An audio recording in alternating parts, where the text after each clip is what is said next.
अस्सलाम वालेकुम। आज की वीडियो में हम आपके साथ शेयर करेंगे इस वाले टॉप की कटिंग और स्टिचिंग।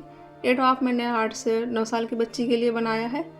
लाइनिंग वाली टॉप है और इसके साथ प्लाजो है घेर वाला। तो फ्रंट से ये डाउन है और बैक से इसकी जो लंबाई है वो ज़्यादा है। और इसका दामन आप देख सकते हैं, गोल दामन का हमने टॉप बनाया है और यहाँ पर हमने लाइनिंग लगाई है। तो ये इसका बैक पार्ट है। यहाँ पर हमें हुक लगानी बाकी है, भी हम हुक लगाएंगे इसमें। तो चलते हैं इसकी कटिंग स्टिचिंग की तरफ। तो यहाँ पर हमने जो फैब्रिक लिया है 1.25 मीटर फैब्रिक है, उसी से मैंने टॉप और बॉटम दोनों को बनाया है। सबसे पहले हम टॉप की कटिंग करेंगे। फैब्रिक को हमने अलग अलग करके रख लिया है। प्लाजो का फैब्रिक हमने अलग करके रख दिया है कट करके, और टॉप का फैब्रिक हमने अलग करके रख लिया है।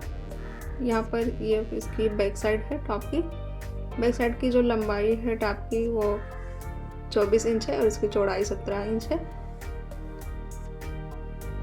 इस तरह से इसे हम डबल फोल्ड करके रखेंगे और इसी के ऊपर हम इस लाइनिंग वाले फैब्रिक को रखेंगे। अब हम आपको फ्रंट पार्ट की लंबाई चौड़ाई दिखा दें। ये फ्रंट पार्ट वाला फैब्रिक है, इसकी लंबाई 20 इंच है और इसकी जो चौड़ाई है वो 17 इंच है।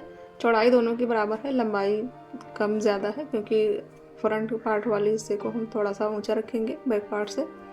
यहाँ पर आप सोच रहे होंगे कि लाइनिंग वाला फैब्रिक मेन फैब्रिक के बराबर क्यों नहीं है, क्योंकि फैब्रिक बचा हुआ है। एक ट्राउज़र मैंने कट किया था, उसी में से ये फैब्रिक बचा था और इस वाले फैब्रिक में मैच कर रहा था, तो हमने इसी की लाइनिंग लगाई है। इसीलिए जिस तरह से इसमें कट होके फैब्रिक बचा है उसी से हमने इसमें लाइनिंग लगाई है। और ये जहाँ से इसकी लाइनिंग पूरी नहीं हो रही है वहाँ से वो वाला हिस्सा हम ऊपर रखेंगे और जहाँ से लाइनिंग पूरी हो रही है उसका हिस्सा हम नीचे रखेंगे। तो इस तरह से ये कटिंग में चला जाएगा और इसमें कोई दिक्कत नहीं आएगी। तो आपके पास भी अगर बचा हुआ फैब्रिक है तो आप उसी से लाइनिंग लगा सकते हैं। शोल्डर हमने लिया है 5.5 इंच, आर्म होल हमने रखा है 6 इंच और चेस्ट वाल को हमने रखी है 8 इंच। हाफ इंच सिलाई मार्जिन का हमने इसमें लिया है। नेक की चौड़ाई हमने ली है 2.5 इंच और इसकी जो बैक नेक की लंबाई है वो हमने रखी है 2 इंच और फ्रंट नेक की हमने लंबाई रखी है 3.5 इंच। अब इसे मैं दोबारा से रिपीट कर देती हूँ। नेक की चौड़ाई मैंने ली है 2.5 इंच और इसकी जो लंबाई ली है बैक नेक की वो मैंने ली है 2 इंच और फ्रंट नेक की लंबाई मैंने 3.5 इंच रखी है। इस तरह से हमने सारे निशान लगा लिए हैं और इसी निशान के मुताबिक हम नेक की और आर्म होल शोल्डर की कटिंग करेंगे। बैक नेक की मैंने कटिंग कर ली है, फ्रंट नेक की कटिंग अभी हम बाद में करेंगे। सबसे पहले हम यहाँ पर दामन की शेप देकर इसकी कटिंग कर लेंगे। आप चाहें तो इसमें अंदाजे से भी निशान लगा सकते हैं, नहीं तो आप यहाँ 2 इंच की दूरी पर निशान लगा लें, उसके बाद में कटिंग करें। यहाँ पर हमने 2 इंच पर निशान लगाए हैं, 2 इंच पर। और 2 इंच पर निशान लगाने के बाद इसे हमने इस तरह से गोल शेप में मार्क कर लिया है। अब इसी निशान के मुताबिक हम इसे कट करेंगे इस तरह से और फ्रंट वाले हिस्से को हमने कट कर लिया है। अब हम बैक पार्ट को कट करेंगे। तो यहाँ से फ्रंट वाले हिस्से से हम स्टार्ट करेंगे और बैक पार्ट की जहाँ तक हमारी लंबाई है वहाँ तक इसे हम इसी तरह से शेप देकर कट कर लेंगे। यहाँ पर हमने कट कर लिया है। अब हम नेक की कटिंग करेंगे। ये हमारी फ्रंट नेक की कटिंग हो रही है। फ्रंट आर्म होल की हम और थोड़ी सी गहराई देंगे, बहुत हल्की सी हमने गहराई देकर इसे कट कर लिया है। इस तरह से हमने फ्रंट और बैक की कटिंग कर ली है। अब यहाँ से बैक साइड में जो नीचे का दामन है उसमें थोड़ी सी नोक नज़र आ रही है, तो उसे हम बराबर करके रखकर और यहाँ से इसकी नोक को हम ख़त्म करेंगे कटिंग करके। इस तरह से इसे हमने कट कर लिया है। अब हम इसकी स्टिचिंग दिखाते हैं।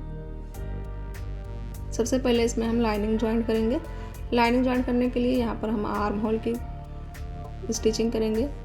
मैन फैब्रिक की सीधी वाली साइड पर हमने लाइनिंग वाले फैब्रिक को रखा है, इसी के ऊपर हम सिलाई करेंगे।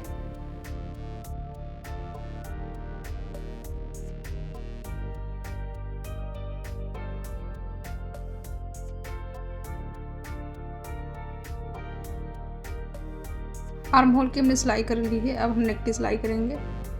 ये टॉप का बैक पार्ट है। बैक पार्ट के ऊपर हुक लगाने के लिए यहाँ हम 4 इंच पर निशान लगाएंगे और इसी निशान के मुताबिक हम इसमें कट कर देंगे इस तरह से। यहाँ पर आप देख सकते हैं हमने 4 इंच पर निशान लगाया है और इसकी कटिंग कर ली है। सीधा हमने इसमें कट लगा दिया है बस, और इसकी कोई कटिंग नहीं हुई है। अब हम नेक की स्टिचिंग करेंगे। इसमें नेक की स्टिचिंग करते वक्त हमें किसी फैब्रिक की ज़रूरत नहीं है, हम डायरेक्ट इसी तरह से इसे स्टिच कर लेंगे लाइनिंग के साथ में। और जब हम इसे पलटेंगे तो इसकी जो फिनिशिंग है वो बहुत अच्छी आएगी। सिलाई करने के बाद इसे हम पलट कर दिखाते हैं आपको। जहाँ पर हमारे कॉर्नर है वहाँ पर हम छोटे छोटे कट लगा लेंगे, और राउंड में भी हम कट लगाएंगे जिससे पलटने में आसानी रहेगी। आर्म होल के राउंड में भी हमने कट लगा लिया है दोनों साइडों में। इस तरह से हमने छोटे छोटे कट लगा लिए हैं। अब यहाँ पर जो कॉर्नर है यहाँ पर हम इस तरह से फोल्ड करके इसमें कट लगा लेंगे। कट लगाते वक्त आप इस बात का ध्यान रखें कि सिलाई ना कटने पाए। कट लगाने के बाद इसे हम पलट देंगे इस तरह से, और यहाँ पर आप देख सकते हैं इसकी फिनिशिंग। हम इसकी साइड की सिलाई लगाएंगे। जिस तरह से हम नॉर्मल अस्तर वाली सूट स्टिच करते हैं उसी तरह से हम इसमें साइड की सिलाई लगाकर इसे कंप्लीट करेंगे। साइड की जो सिलाई है ये लाइनिंग को अटैच करने के लिए मैंने लगाई है। फैब्रिक और लाइनिंग दोनों को मैंने साथ में रखकर इसके ऊपर सिलाई लगाई। इस तरह से सिलाई लगाकर पूरे फैब्रिक के ऊपर लाइनिंग को मैं अटैच कर लूँगी। उसके बाद में फाइनल सिलाई करूँगी। यहाँ पर आप देख सकते हैं मेन फैब्रिक के साथ मैंने लाइनिंग वाले फैब्रिक को अटैच कर लिया है, और इसी तरह से मैंने फ्रंट वाले पार्ट को भी तैयार कर लिया है। अब हम शोल्डर अटैच करेंगे। तो जिस तरह से हम नॉर्मल शोल्डर को अटैच करते हैं उसी तरह से हम इसमें सिलाई लगाएंगे। मेन फैब्रिक को और लाइनिंग वाले फैब्रिक को साथ में तैयार करते वक्त इसमें सिलाई तो डबल हो जाती है, लेकिन इसका एक फ़ायदा ये होता है कि इसकी जो फिनिशिंग है सिलाई की वो बहुत अच्छी आती है।